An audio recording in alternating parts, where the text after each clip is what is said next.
डालनी चाहिए। मारो। पकड़ेगा तेरे में? हाँ?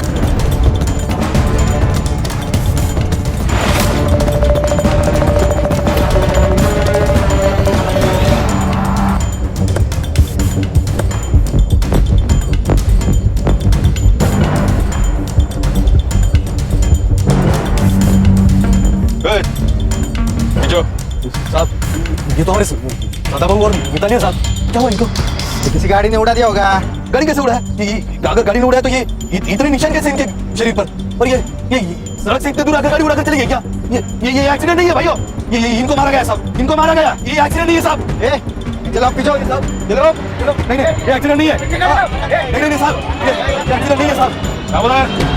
दोस्तों, क्या आपकी किसी जानने वाले के खिलाफ कोई झूठी एफआईआर दर्ज हो गई है? क्या कोई सिविल मामला था जिसे जबरदस्ती क्रिमिनल रूप दे दिया गया है, यानी क्रिमिनल केस बना दिया गया है, या फिर दोनों पार्टीज में कॉम्प्रोमाइज हो चुका है लेकिन पुलिस केस खत्म नहीं हो रहा और आप दिमागी तौर से परेशान हैं? तो बिल्कुल घबराइए मत दोस्तों, कानून ने आपको एक ऐसा हथियार दिया है जिससे आप सीधे हाई कोर्ट में जाकर के उस एफआईआर को रद्द करा सकते हैं, खत्म करा सकते हैं, यानी कि क्वैश करा सकते हैं। पहले हम इसे सीआरपीसी के सेक्शन 482 के नाम से जानते थे, लेकिन अब नए कानून भारतीय नागरिक सुरक्षा संहिता, जैसे कि जिसको हम बीएनएसएस कहते हैं शॉर्ट में, यह सेक्शन 528 बन गया है, यानी 528।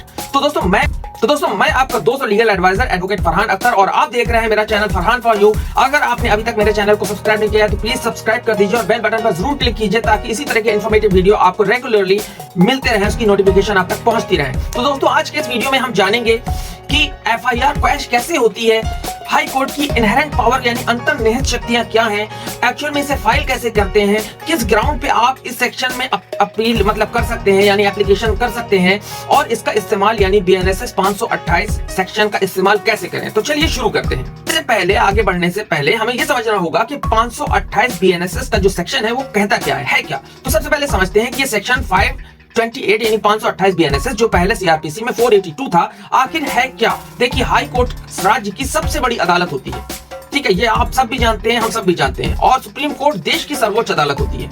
तो हाई कोर्ट जो है वो राज्य की सबसे बड़ी अदालत होती है, और कानून ने हाई कोर्ट को कुछ इनहेरेंट पावर यानी कुछ अंतर्निहित शक्तियां दी हैं, यानी कि वो लिखित में नहीं है लेकिन उसको कुछ शक्तियां ऐसी प्रदान की हैं, अंतर्निहित शक्तियां दी हैं। इसका मतलब कि अगर कहीं भी कानून का इस्तेमाल गलत हो रहा है, यानी कि abuse of process of law हो रहा है, या किसी बेगुनाह को परेशान किया जा रहा है, या हाई कोर्ट, तो ये हाई कोर्ट के पास पावर है कि वो न्याय करने के लिए किसी भी एफआईआर या चार्जशीट को रद्द कर सकता है, क्वैश कर सकता है।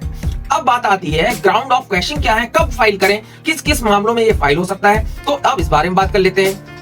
दोस्तों, सवाल ये आता है कि आप हाई कोर्ट कब जा सकते हैं, इसके कुछ मुख्य आधार यानी ग्राउंड है, तो बहुत गौर से सुनिएगा, एक भी पॉइंट स्किप मत कीजिएगा, ठीक है। तो सबसे पहला कि फॉल्स केस हो, झूठा केस, यानी कि अगर एफआईआर पढ़ते ही लगे कि कोई अपराध बनता ही नहीं है और सिर्फ बदला लेने के लिए कहानी बनाई गई है, यानी फॉल्स एलिगेशंस को इम्पोज करने की कोशिश की गई है, चाहे वो पुलिस के द्वारा हो या जो पार्टी ने एफआईआर कराई है उसका इंटेंशन जो है वो मैलाफाइड है, यानी आपको जानबूझकर फंसाने की कोशिश की जा रही है या कहानी बनाई गई है। पहला पॉइंट, इस मामले में आप क्वैशिंग के लिए बीएनएसएस की 528 सेक्शन के अंतर्गत आप जो है फाइल कर सकते हैं हाई कोर्ट में। दूसरा, सिविल डिस्प्यूट, कई बार पैसों के लेन देन या जमीन के दीवानी मामलों को दबाव बनाने के लिए क्रिमिनल केस में कन्वर्ट कर दिया जाता है। कोर्ट इसे बर्दाश्त नहीं करता, जो कि दीवानी मामला है उसे क्रिमिनल लिटिगेशन का रूप यानी क्रिमिनल केस बनाने का जो दुस्साहस किया जाता है पुलिस के द्वारा या पार्टीज के द्वारा, तो कोर्ट इस मामले को बर्दाश्त नहीं करता। इसमें भी आप हाई कोर्ट में इस सेक्शन के अंतर्गत जा सकते हैं। तीसरा, कॉम्प्रोमाइज, अगर शिकायतकर्ता यानी कंप्लेनेंट और आरोपी के बीच जो है सुलह हो गई है, कॉम्प्रोमाइज हो चुका है,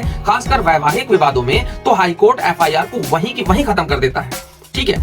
चौथा जो पॉइंट है वो ये है कि सबूतों की कमी, यानी एविडेंस नहीं है, नो एविडेंस। तो अगर पुलिस की कहानी में दम नहीं है, एविडेंस या नहीं यानी लैक ऑफ एविडेंस है, और कोर्ट को लगता है कि ये केस चलना या चलाना समय की बर्बादी है कोर्ट का, ठीक है, और एक बर्डन बढ़ जाएगा। वैसे भी करोड़ों केस पेंडिंग है, आप जी जानते हैं, मैं भी जानता हूं, तो एक बर्डन बढ़ेगा। तो ऐसे में वो इस मामले को खत्म कर देता है, रद्द कर देता है, और ना आपको पुलिस थाने के चक्कर फिर काटने पड़ेंगे, ना आपको लोकल कोर्ट यानी सेशन या डिस्ट्रिक्ट कोर्ट के चक्कर आपको काटने पड़ेंगे। आपका केस वहीं की वहीं रद्द कर दिया जाएगा, क्वैश कर दिया जाएगा संबंधित एफआईआर को। अब आते हैं प्रोसेस ऑफ फाइलिंग क्या है, प्रक्रिया क्या होती है, आप किस तरीके से हाई कोर्ट में अपील करेंगे, यानी इस सेक्शन के तहत आप किस तरीके से हाई कोर्ट में फाइलिंग करेंगे। पिटीशन या एप्लीकेशन होती है, बात समझिए, ठीक है, जो सीधे हाई कोर्ट पे फाइल की जाती है, इसके लिए आपको कुछ जरूरी तैयारी करनी होगी। सबसे पहला स्टेप ये है कि पहले तो एफआईआर की सर्टिफाइड कॉपी आपके पास होनी चाहिए, वो आप निकलवाएं और किसी एडवोकेट के माध्यम से एक मजबूत पिटीशन ड्राफ्ट कराएं। ठीक है, इसमें केस की पूरी कहानी और ये बताना जरूरी है कि एफआईआर कानून का दुरुपयोग क्यों है, यानी कानूनी रूप से गलत क्यों, यानी मैलिफाइड क्यों है, ये आपको उसमें जो आपकी पिटीशन होगी उसमें आपको क्लियरली मेंशन करना पड़ेगा सारी चीजें। ठीक है, तो इसके लिए आप किसी एडवोकेट के माध्यम से मजबूत पिटीशन बनवाएं। आप चाहें तो मुझसे भी कांटेक्ट कर सकते हैं, आपको स्क्रीन पे नंबर फ्लैश हो रहा होगा, तो आप मुझसे भी बात कर सकते हैं। ठीक है, तीसरा नंबर यह है कि वकालतनामा और शपथ पत्र, ये और इसके साथ आपको वकालतनामा एडवोकेट का लगेगा और एफिडेविट आपका लगेगा और इसे के साथ आप हाई कोर्ट की रजिस्ट्री में से फाइल करते हैं। ठीक है, तो ये आपको मैंने तरीका बताया कि किस तरीके से आप इसको फाइल कर सकते हैं। अब बात करते हैं राहत इसमें आपको क्या मिल सकती है, यानी रिलीफ आपको क्या मिल सकते हैं। तो जब आप सेक्शन 528 बीएनएसएस के तहत हाईकोर्ट जाते हैं तब आपको जो राहतें मिलती हैं वो मुख्य रूप से मैं आपको तीन मेन चीज बता देता हूं। सबसे पहला, अरेस्ट स्टे हो जाता है, यानी कि सबसे बड़ी राहत, कोर्ट सुनवाई के दौरान पुलिस को आदेश दे देता है कि फैसला आने तक गिरफ्तार न किया जाए, यानी पुलिस को वहीं पे ही पॉज कर दिया जाता है। कोई भी एक्शन पुलिस फर्दर नहीं ले सकती जब तक कि ये पिटीशन अंडर जो है हाई कोर्ट में पेंडिंग है। ठीक है, जब तक फैसला नहीं आ जाता तब तक कोई भी कार्रवाई पुलिस नहीं कर सकती, गिरफ्तार नहीं कर सकती। ये सबसे बड़ी राहत तो यही है। दूसरा नंबर, एफआईआर की क्वैशिंग, यानी कि अगर कोर्ट संतुष्ट हो जाता है उपरोक्त ग्राउंड जो मैंने आपको बताया उससे और उसको समझ में आ जाता है कि एफआईआर में दम नहीं या जो भी ऊपर मैंने ग्राउंड बताए हैं, तो पूरी एफआईआर को वो वहीं रद्द कर देती है। मतलब कि केस वहीं की वहीं खत्म, आपको निचली अदालत यानी ट्रायल कोर्ट के चक्कर ही नहीं काटने पड़ेंगे। दूसरा एक बहुत बड़ा ये वहां से राहत मिलती है। तीसरा, नो कोर्सिव एक्शन, कोर्ट आदेश दे सकती है कि पुलिस आपके खिलाफ कोई भी सख्त कदम ना ही उठाए।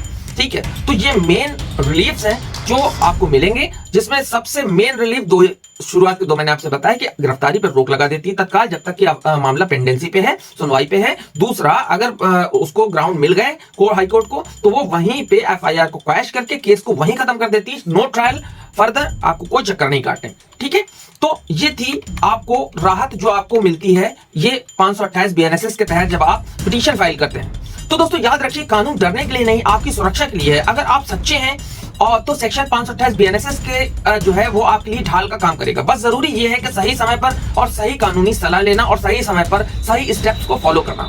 तो अगर आपके मन में इस टॉपिक से जुड़ा कोई सवाल है तो नीचे कमेंट बॉक्स में मुझसे पूछें। अगर ये वीडियो आपको काम का लगा हो तो इसे लाइक करें, शेयर करें, सब्सक्राइब करें चैनल को और दोस्तों के साथ इसको ज्यादा से ज्यादा शेयर करें ताकि वो लोग भी इस बारे में जागरूक हो सके। तो दोस्तों मिलूंगा मैं आपसे अगले वीडियो में एक और नई कानूनी जानकारी के साथ। तब तक के लिए जय हिंद, जय Bharat, have a great day.